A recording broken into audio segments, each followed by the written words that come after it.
Welcome back. Whenever you start to learn Python, it's unavoidable that you'll encounter this topic of Python 2 versus Python 3. So what is this all about? And it's a very important topic. Now, first of all, Python is created by a human, right? As a matter of fact, it was created by this person right here. His name is Guido. Now, a programming language is always evolving. It's not like somebody creates a programming language, it's perfect, and that's it. No, all programming languages are constantly being updated. Just like on your phone, you constantly get software updates. Well, a programming language is constantly evolving to make it better and better because nobody gets it right the first time. And by the way, this is a great video that I'm going to link to. You can check it out in the resources. Now, Python was created in 1991 by this gentleman, and it was actually created with the name from Monty Python, which was a British comedy group. But like I said before, the language is always evolving. And in 2008, Guido decided that, well, Python version 2, which has been used for a very long time, had some things that he and the community wanted to change. So in 2008, they decided to create Python 3, a new version of the language. Here was the tricky part. You see, when you update software, let's say on your phone or even on your laptop, you expect things to keep working, right? Updates are usually good, they're improvements. But some of the features that Python 2 had, they didn't like, or they wanted to change completely. So Python 3 introduced what we call breaking changes. That is, if you updated to Python 3, remember the Python interpreter, the C Python translator that we've been talking about? Well, as soon as you updated that, your Python 2 code wasn't really going to work. It's like updating your phone and then all of a sudden, all your apps stop working.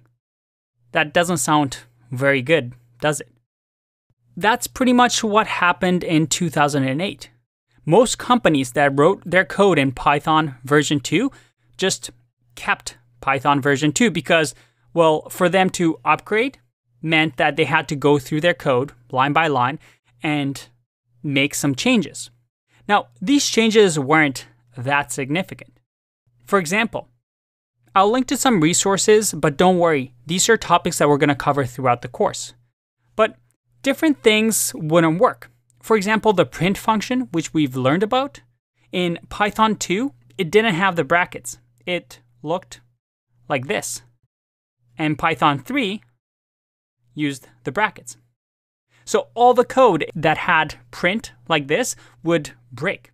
Now, the differences themselves aren't that big. I mean, you can read through them and we'll talk about this in the course, but overall, you can learn them in a day. That's why when we learn Python, most of the time we're learning Python 3, but you can use the same knowledge with the older version of Python. Now, you may see some Python version 2 code out there for companies that haven't upgraded, but it's now what we call legacy. That is, come 2020, it's going to stop receiving security updates. So the community, Python community as a whole is saying, hey, everybody start using Python 3 because we're going to stop maintaining Python 2. So we're going to learn the most up-to-date version 3 in this course, but we're also going to touch on some older topics that Python 2 covers, just in case you encounter them when you work for a company that perhaps still supports legacy code. But as I mentioned, the whole community as a whole is moving towards Python 3. This website, for example, shows you how many big packages, popular Python packages, which we'll talk about, support Python 3. In our case, there's only 4 popular packages that don't support Python 3. So what I'm saying is Python 3 is the way to go. It's the way of the future. That's what we're going to learn in the course. But I want you to be aware of the historical context. And one thing to be careful of when in this course you're searching for answers, or maybe I have some exercises that require you to Google things. For example, if we go to the Python documentation, which is the reference of what the programming language does, you'll see that you can choose the versions here. And you always want to go with the latest, but you might find some answers online that still use Python version 2. So you want to make sure that when you're searching for answers that you don't encounter any legacy code. Like I said, 95% of the time it's mostly the same, but you usually want to keep current with the language. It has the most community support, most up-to-date, most secure language. So, just a quick note about Python 3 versus Python 2. When you hear the word Python, people are generally just talking about both Python 3 and Python 2. And if you remember, in our REPL, when we created our first program, you see that you're using Python version 3.6.